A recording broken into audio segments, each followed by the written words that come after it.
A hora da verdade, alimento espiritual. Vamos aí falar hoje de cinco passos para vencer, ver Deus operar, né? Nós temos que usar a fé, porque no mundo toda ação tem uma reação. E no mundo espiritual, se você não reagir à fé, a fé de entendimento, a fé de Hebreus 11:1, que é o firme fundamento das coisas que não se vê, mas a convicção daquilo que se espera. Se não agir essa fé, se agir fé emocional, Deus não opera. Se agir essa fé, Deus opera. Hebreus capítulo 11, versículo 32 diz: E que mais direi?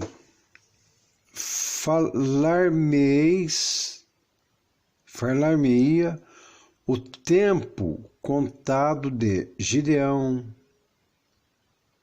de Baraque, de Sansão, de Jefté, de Davi, de Samuel e dos profetas. Versículo 33.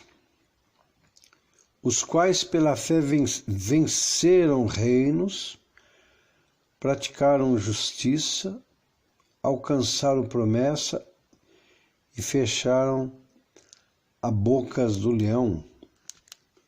Apagaram a força do fogo, escaparam do fio da espada.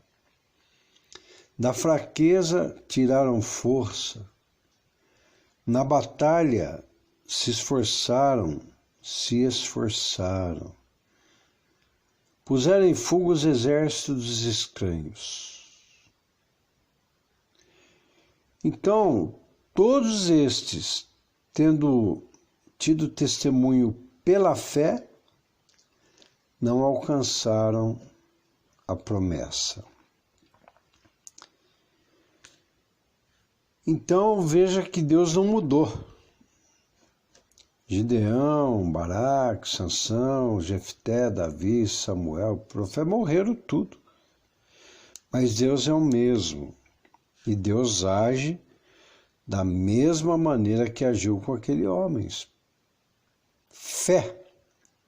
Sem fé genuína, é impossível agradar a Deus. E os que se aproximam de Deus têm que crer que Ele existe e é galardoador dos que o buscam. Então não pode vacilar na fé. A fé, ela tem uma base a qual Jesus diz sim, sim, não, não. Passou disso, perdeu. Fé, convicção. Agora, todos estes tendo esse testemunho pela fé não alcançaram a promessa. Então nós temos uma vantagem muito grande que eles não tinham. Nós, primeiro, fomos lavados, remidos no sangue de Jesus.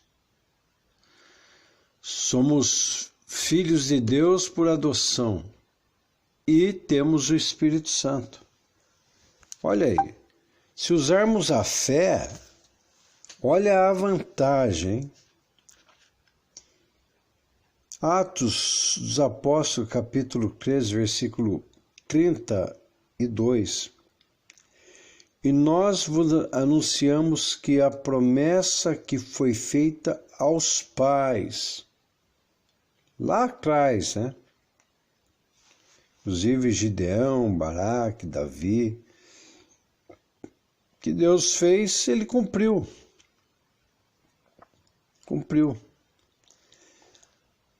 E nós, seus filhos, somos salvos pela ressurreição de Cristo. Olha que bênção. 1 João, capítulo 2, versículo 25. E esta é a promessa que Ele nos fez, a vida eterna. Nós alcançamos a promessa, temos o Espírito Santo, nome no livro da vida. Agora precisa saber usar a fé genuína. A fé genuína. Então aqui, o que Gideão, como exemplo, né? O Gideão, em Juízes capítulo 6, versículo 11 e 14, estava a revolta, né? Gideão, ele revoltou, ele teve uma revolta da fé. Por quê? A revolta humana faz sentir a dor causada pelo problema, mas não leva nós a nada, a tomar atitude que muda essa situação. Entendeu? A revolta humana. Mas, por outro lado, a revolta da fé. Olha aí, da fé. Isola o sentimento e nos leva a rejeitar uma vida escrava e miserável. Uma vida de pecado, de derrota. A revolta da fé encoraja a gente a fazer o que for preciso para mudar a situação. Então veio o anjo do Senhor e assentou-se debaixo do carvalho que está em Ofra. Pertencia a Joás, a Biesrita, e Gideão, seu filho, estava malhando trigo no lagar, para pôr a salvo dos medianitas. Respondeu-lhe o anjo falou assim: o Senhor é contigo, homem valente. Ele ficou revoltado. Gideão falou: Senhor meu, se o Senhor é conosco, por que nos sobreveio tudo isso? Por que nos sobreveio tudo isso? E que é feito de todas as suas maravilhas que nossos pais nos contaram, dizendo: não nos fez o Senhor subir do Egito? Porém, agora o Senhor nos desamparou, nos entregou na mão dos midianitas. Então se virou o Senhor para ele e disse: vai nessa tua força e livre Israel da mão dos medianitas. Então você vê que Gideão se revoltou ali. Falou: mas como eu sou valente, como o Senhor é comigo se eu estou desse jeito? Mas uma coisa de bom, que quando o Senhor falou vai, Gideão ele largou de malhar no lagar. Então, quando ele fez aquilo, ele colocou a vida dele no altar. Altar é o segundo passo. Deus não poderia tornar Gideão líder do povo sem que antes ele colocasse toda a sua vida no altar, na confiança em Deus. Suas fraquezas, medo, comodismo foram deixados através do sacrifício do segundo boi, né? E primeiro boi, o sacrifício não adiantou, porque não era dele. O segundo boi, ele levantou o altar, fez o sacrifício, e o sacrifício vem para confirmar que a confiança está totalmente na palavra de Deus. Então ali, quando ele fez o sacrifício segundo boi, ele falou: agora vou para frente. Largou fraqueza, medo, comodismo e foi para frente. Então, quando nós honramos e obedecemos o altar, né, onde a gente entrega mesmo espírito, alma, corpo a Deus, o altar tem poder de transformar o menor em maior, o fraco em forte. Mas para isso é preciso entrega seja total. Total. A obediência no altar à santa palavra de Deus. Naquela mesma noite lhe disse o Senhor: toma um boi que pertence a teu pai. Esse é o primeiro boi que eu falei, a saber. O segundo boi, de 7 anos, e derriba o altar de Baal, que é de teu pai, e corta o poste ídolo que está junto ao altar. Edifica ao Senhor teu Deus um altar, no cimo desse baluarte, em camadas de pedra, e toma o segundo boi. E oferecerá em holocausto com lenha do poste ídolo, queimou o poste ídolo, que vier a cortar. Juízes 6, 25 e 26. Então, deixou tudo no altar. Aí está o novo Gideão, revestido agora. Então é vida no altar. Nós temos que ter vida no altar. Que muita gente acha que é sacrifício, oferta, dízimo, obediência à palavra. Não é só oferta, dízimo, obediência ao Senhor. A palavra é colocar a vida no altar, né? Terceiro passo, ser revestido pela palavra, né? Revestido pela palavra.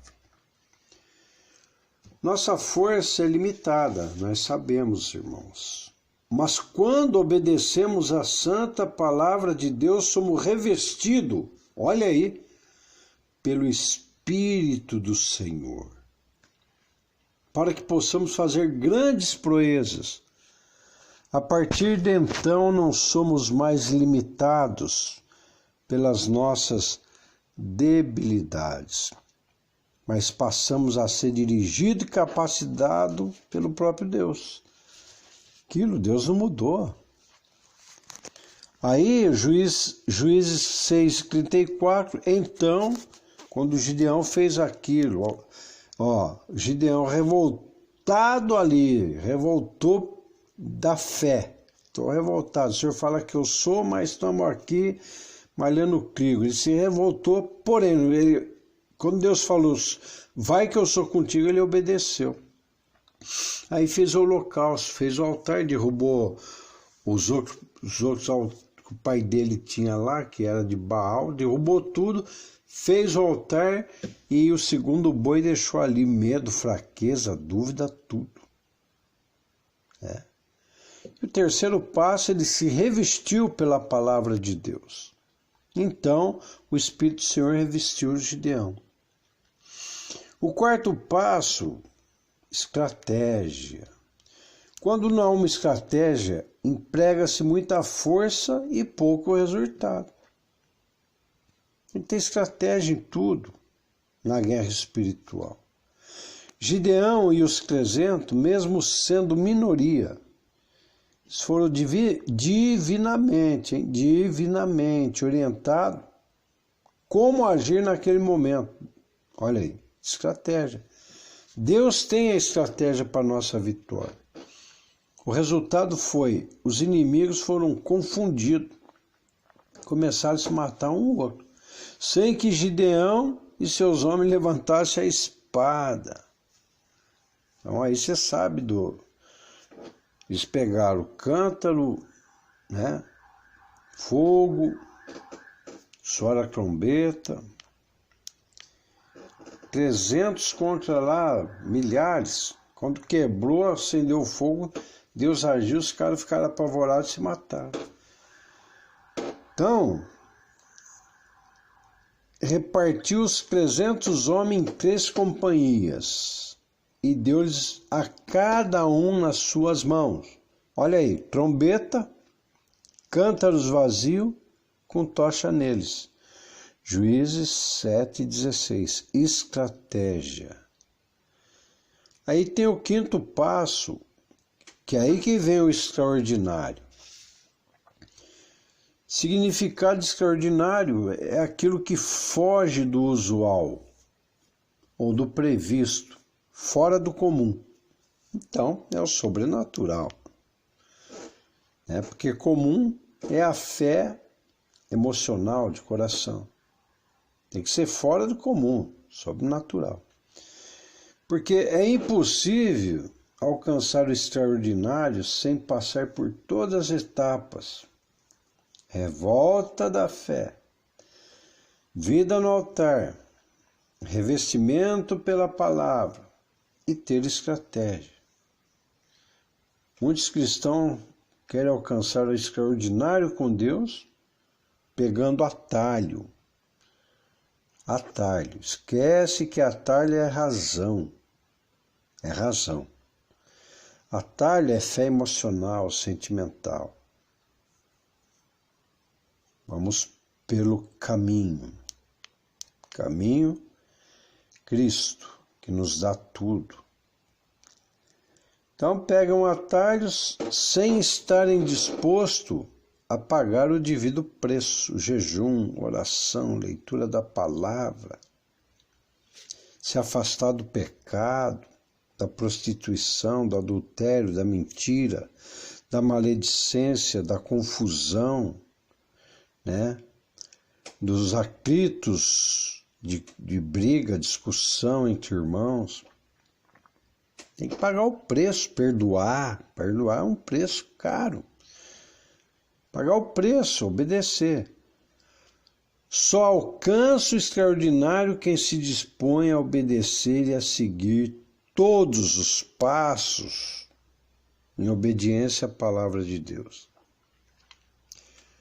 E permaneceu cada um no seu lugar ao redor do arraial, depois que eles quebraram o cântaro, tocou a trombeta, ficaram ali, ao redor do arraial, que todo deitou a correr, e a gritar e a fugir. Quer dizer, só viram os inimigos se matar um ou outro, gritar e fugir.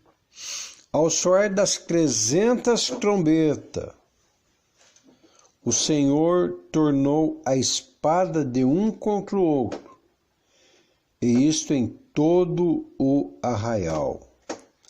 Juízes 7, 21 e 22. Deus não mudou. O Deus de Gideão, de Davi, o Deus que deu estratégia a Gideão, pegou Gideão lá, malhando trigo no lagar, revoltado, porque já não aguentava mais, com medo dos medianitas, ele sozinho ali, se revoltou. Aí o Senhor falou, ele está revoltado com a situação de ficar ali naquele lugar, escondido, guardando alimento para os medianitas não roubar. Vou descer lá e vou falar. Gideão, a sua revolta chegou até mim. Homem valente, valoroso. Aí Gideão falou, eu sou valente, valoroso, mas aí contou a história, né, dos pais, que como Deus fez, como Deus operou. Mas quando Deus falou, vai, ele obedeceu. Deus não mudou. Quantas vezes você, irmão, irmã, se acomoda com a situação? Não pode. Tem que ir para cima. Um guerreiro só baixa a cabeça para orar, jejuar e levanta para vencer, usando a fé. A fé de sabedoria, a fé de entendimento, e não desiste. Não desiste. Pode estar chovendo, fazendo o que for, tá doente, é deserto, não, eu vou em frente. Por quê? Porque se Deus foi com Gideão, vai ser comigo. Deus fez com Gideão, faz comigo. E aí você precisa ir para cima, né? E obedecer a palavra, pôr vida no altar, tudo no altar do Senhor, né? Perdoar, isso é fundamental, liberar o perdão e entrar com o coração abençoado para a vitória. A vitória. Então, que Deus abençoe a você agora, que Deus te dê a vitória nos seus problemas e necessidades.